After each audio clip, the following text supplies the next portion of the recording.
ጤና ይስጥልን የኢንሳይትስ ሚዲያ ቤተሰቦች እንደምን አላችሁ? የዕለቱን አጫጭር መረጃዎች ይዘን ቀርበናል። አብራችሁን ቆዩ። ትምህርት ሚኒስቴር የዩኒቨርሲቲ ተማሪዎች ለአንድ ዓመት እንዲያስተምሩ የሚያስገድድ አሰራር ተግባራዊ ለማድረግ ማቀዱን ይፋ አደረገ። የኢትዮጵያ ዩኒቨርሲቲ ሰርቪስ የሚል መጠሪያ የተሰጠው አሰራር ከ2019 ዓ.ም ጀምሮ ስራ ላይ እንዲውል ታቅዷል። የትምህርት ሚኒስትሩ ፕሮፌሰር ብርሃኑ ነጋ በሕዝብ ተወካዮች ምክር ቤት ቀርበው በሰጡት ማብራሪያ አሰራሩ በሀገሪቱ ያለውን የመምህራን እጥረት እንደሚቀርፍ አስረድተዋል። በሀገሪቱ 100,000 የሚደርስ የመምህራን እጥረት መኖሩን በተደረገ ግምገማ መታወቁን ተናግረዋል። በአሰራሩ መሰረት በ4 ዓመት የሚመረቅ ተማሪ የ3ኛ ዓመት ትምህርቱን እንዳጠናቀቀ ወደ አስተማረው ማህበረሰብ ተመልሶ ለ1 ዓመት የማስተማር አገልግሎት ከሰጠ በኋላ እንደሚመረቅ ተገልጿል። ሙያው ላይ የሚታየውን ክፍተት ለማስተካከል መምህራን በአገሪቱ የፋይናንስ ስርዓት ውስጥ የራሳቸውን ድርሻ እንዲኖራቸውና የኑሮ ውድነቱን እንዲቋቋሙ ለማድረግም የመምህራን ባንክ ለማቋቋም ታቅዷል። ትራምፕ በዓለም አቀፍ ንግድ ላይ አዲስ ታሪፍ ጣሉ። ኢትዮጵያም 10 በመቶ ታሪፍ ተጥሎባታል። የአሜሪካው ፕሬዝዳንት ዶናልድ ትራምፕ በዓለም አቀፍ ንግድ ላይ አዲስ የታሪፍ እርምጃ ወሰዱ።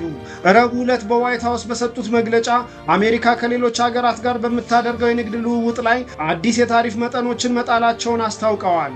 ትራምፕ እንደገለጹት ይህ እርምጃ አሜሪካን ቀዳሚ ለማድረግና የንግድ ጉድለትን ለመቀነስ ያለመ ነው።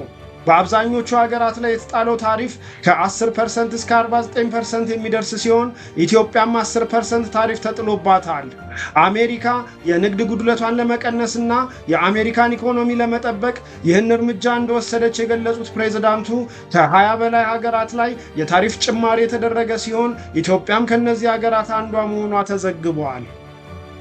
የአዲስ አበባ ከተማ አስተዳደር መደበኛ ያልሆነን የጎዳና ላይ ንግድ ስርዓት ለማስያዝ ይረዳል ያለውን ደንብ አወጣ። የደንቡን መውጣት ተከትሎ ንግዱ የሚካሄድበት ሰዓት በ5 ፈረቃ ተከፋፍሎ ይፋ ሆኗል። በዚሁ መሰረት ከንጋቱ 11 ሰዓት እስከ ንጋቱ 1 ሰዓት የአትክልትና ፍራፍሬ፣ ከንጋቱ 1 ሰዓት እስከ ረፋዱ 3 ሰዓት ሻይ ቡናና ውሃ፣ ከረፋዱ 3 ሰዓት እስከ ቀኑ 6 ሰዓት መጽሔትና ጋዜጣ፣ ከ6 ሰዓት እስከ 8 ሰዓት ቀለል ያሉ ምግቦች፣ ከአመሻሽ 11 ሰዓት እስከ 3 ሰዓት የተጠበሱ ምግቦችና ውሃ እንዲሁም ቀለል ያሉ የኤሌክትሮኒክስ መገልገያዎች፣ የውበት መጠበቂያ ኮስሞቲክሶች ንግድ እንዲካሄድ የከተማ አስተዳደሩ መርሃ ግብር አውጥቷል። ንግዱ የሚካሄድባቸው ቦታዎች ወደፊት እንደሚለዩና ይፋ እንደሚደረጉ የከተማ አስተዳደሩ አሳውቋል። መደበኛ ያልሆነ የጎዳና ላይ ንግድ ኮንትሮባንድን ያበረታታል፣ ለትራፊክ መጨናነቅና አደጋ መንስኤ ይሆናል፣ እንዲሁም በሕጋዊ ንግዱ ላይ ተጽዕኖ ያሳድራል በሚል በከተማው አስተዳደር ቁጥጥር እንዲደረግበት ሲሞከር እንደነበርም ይታወሳል። ከውጭ ወዳገኘናቸው መረጃዎች ስናልፍ የሃንጋሪ መንግስት ከዓለም አቀፉ የወንጀል ፍርድ ቤት ለመውጣት መወሰኑን አስታወቀ። በሃንጋሪው ጠቅላይ ሚኒስትር ቪክቶር ኦርባን መንግስት ውስጥ ከፍተኛ ባለስልጣን የሆኑት ገርግሊ ጉሊያስ ይህንን ውሳኔ ይፋ ያደረጉት በዓለም አቀፉ የወንጀል ፍርድ ቤት የእስር ማዘዣ የወጣባቸው የእስራኤል ጠቅላይ ሚኒስትር ቤንያሚን ኔታንያሁ ለመንግስታዊ ጉብኝት ወደ አገሪቱ ከገቡ ሰዓታት በኋላ ነው።